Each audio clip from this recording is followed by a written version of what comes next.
बुढ़ापे की लाठी। बेटा लोकेश, मेरी बीपी की दवाइयाँ ख़त्म हो गई हैं, प्लीज़ मंगवा दो। पापा मोहित को बोल दीजिए, मुझे ऑफिस में बहुत काम है। मोहित बेटा, तेरी मम्मी का भी हेल्थ चेकअप भी होना है, हमें ले चलो। क्या पापा, अभी दवाई लाकर दिए है ना, इस बार हेल्थ चेकअप नहीं हुआ तो क्या आफत आ जाएगी। और पापा, ये रामू को समोसा कचौरी लाने के लिए पैसे क्यों दिए हैं, घर में खाना नहीं मिलता है क्या। और इस उम्र में बाजार का तला बुना खाओगे तो बीमार पड़ जाओगे, फिर हॉस्पिटल का बिल देना पड़ेगा। पर बेटा, आज कुछ अच्छा खाने का जी किया तो इसीलिए सबके लिए मंगवा रहा था। मुझसे बिना पूछे रामू इस घर में कोई सामान नहीं आएगा। बहू, कुछ दिनों के बाद तुम्हारी मम्मी जी का जन्मदिन है, मैं चाहता हूँ तुम लोग एक अच्छी सी साड़ी लेकर आओ। पापा जी, हमें बाजार जाने की फुर्सत ही कहाँ मिलती है, और इन्हें साड़ी की क्या ज़रूरत है। इस मुँह में नई साड़ी की, अभी तो महंगी महंगी साड़ियाँ ली थी, उनके पास बहुत सारी साड़ियाँ हैं, उन्हीं में से कोई पहन लेंगी, क्या फ़र्क पड़ेगा। मनीष जी एक रिटायर और सरकारी वकील हैं, हमेशा दूसरों के हक़ के लिए लड़ने वाले, आज अपने और अपनी पत्नी के हक़ के लिए ना लड़ पाने पर बहुत ही लाचारी महसूस कर रहे हैं। जब भी वे कोई काम अपने बेटों या बहुओं को कहते तो वे या तो साफ साफ मना कर देते या फिर लाकर भी देते तो ऐसा जताकर कि जो कि मनीष जी को बिल्कुल अच्छा नहीं लगता था। मनीष जी ने पूरा जीवन इस घमंड में निकाल दिया कि उनके 2 बेटे हैं जो बुढ़ापे की लाठी बनेंगे, पर वे अब जिम्मेदारियों से जी चुराने लगे थे। एक एक पैसा मेहनत से कमाया जाता है, तो मैंने जीवन भर क्या किया, मेहनत नहीं की इन लोगों के लिए। मनीष जी दुखी मन से अपनी पत्नी बिमला से कहते हैं, बिमला जी उन्हें समझाती हैं, अपने ही बच्चे हैं, उनसे लड़कर क्या मिलेगा, घर में शांति बनी रहे, वे लोग जैसे रखें वैसे रह लेंगे, अब उम्र ही कितनी बची है, सारे सुख तो आपने पहले ही पूरे कर दिए हैं, अब कोई चाहत ही नहीं है। पर मनीष जी को ये सब पसंद नहीं आता।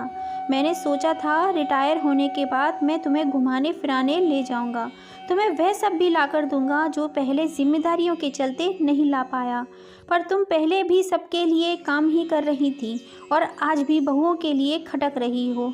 दुखी मन से मनीष जी बोले, तो क्या हुआ, बहुएं भी तो हमारी हैं, थोड़ी मदद करने में कोई बुराई नहीं है। बूढ़ी आंखों में आंसू बहने निकले। हाँ देवी जी, मुझे भी लगता है अपने बच्चों के लिए काम करने में कोई बुराई नहीं है, लेकिन यह क्या उचित है कि हम घर की शांति बनाए रखने के लिए दोनों घर के नौकर बन जाएं।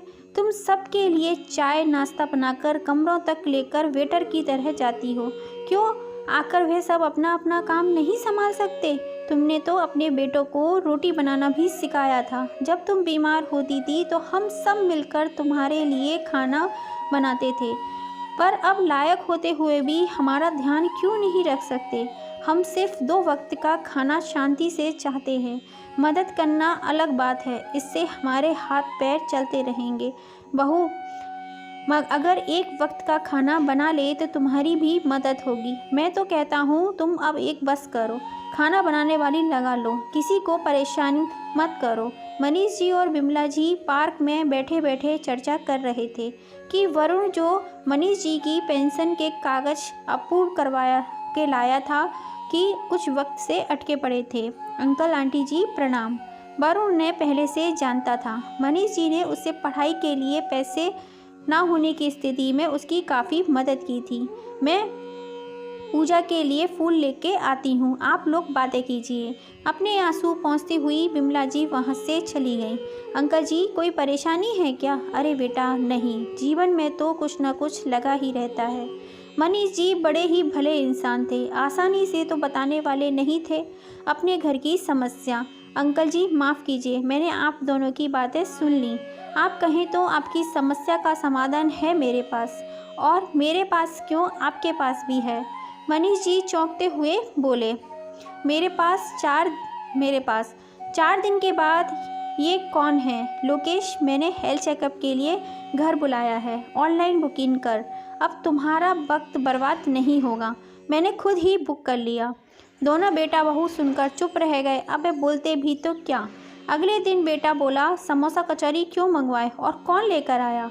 लोकेश चिल्लाया। मनीष जी बोले, मैंने मंगवाया है, हम दोनों की रिपोर्ट नॉर्मल आई है और हमने रामू से नहीं मंगवाया, होम डिलीवरी करवाई है घनश्याम हलवाई के यहाँ से, चाहो तो तुम लोग भी खा सकते हो। फिर बेटा बहू चुप हो गए और मम्मी जी पापा हम लोग इस वीकेंड पर घूमने जा रहे हैं, आप दोनों घर पर अपना ख्याल रखना।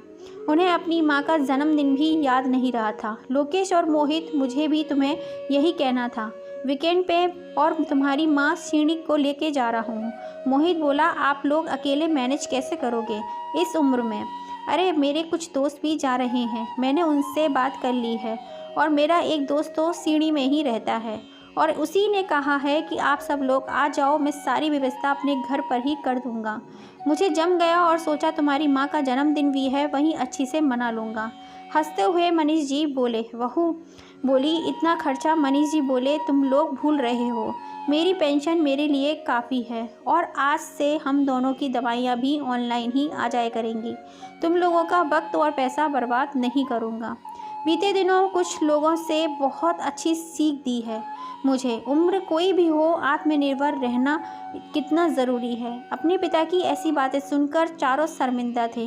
वरुण ने विनोद जी का कर्जा उतार दिया था और उन्हें उनके जीवन की एक नई दिशा दी और रोशनी देकर वरुण ने उन्हें कई ज़रूरी ऐप से अवगत कराया। इससे उन्हें किसी के ऊपर डिपेंड रहने की ज़रूरत नहीं पड़ी। कुछ दोस्तों का साथ मिला तो वे आत्मनिर्भर हो गए। यह देखो बहुरानी, मैंने तुम्हारी सास के लिए एक चुंदरी की साड़ी ऑनलाइन ऑर्डर की है, अच्छी है ना? इतनी सुंदर लाल सुनहरे बॉर्डर वाली साड़ी देखकर दोनों बहुओं का मुंह खुला ही खुला रह गया। आज बिमला जी फिर से रोने लगी। मनीष जी बोले, अरे अब क्यों रो रही हो? कुछ और चाहिए तो मंगवा देता हूँ। नहीं जी, ये तो खुशी के आंसू हैं। आज हमें बुढ़ापे की नई लाठी जो मिल गई है। दोस्तों, उम्र कोई भी हो, आपको हमेशा आत्मनिर्भर ही बनना चाहिए। तो आपको यह कहानी कैसी लगी? कहानी को पूरा सुनने के लिए आप सभी का दिल से धन्यवाद। दोस्तों, ना हार चाहिए ना जीत चाहिए, ज़िंदगी में छोटी सी सफलता के लिए आप सभी मित्रों का साथ चाहिए। जय श्री राम, धन्यवाद।